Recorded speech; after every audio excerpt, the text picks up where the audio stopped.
නෝනා මොනවද කන්නේ? අපිට මොනවද කන්නේ? ඩොනල්ඩ් එකක් දෙන්නකෝ. ඒ කියන්නේ බර්ගර් දෙකක්. හරි. මම ඔයාලට බර්ගර් දෙකක් ගෙනත් දෙන්න. ෂෙෆ් අපිට මැක්ඩොනල්ඩ් එකක් දෙන්න. බර්ගර් දෙකක්. මේ බර්ගර් දෙකක්ද? හරි මන් දෙන්න. මන් දෙන්න.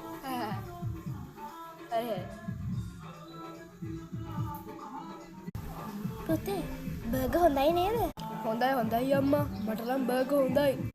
දුව ඔයාට හොඳයිද බර්ගර්?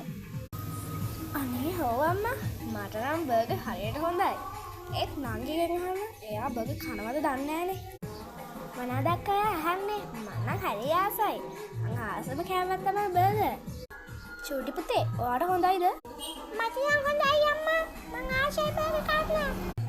මහත්තයා ඔයාට හොඳයිද බර්ගර්? මං ආසයි බර්ගර් කන්න. ආ බර්ගර් එනවා. මෙන්න නෝනා බර්ගර් දෙක. ස්තුතියි. නැවත එන්න.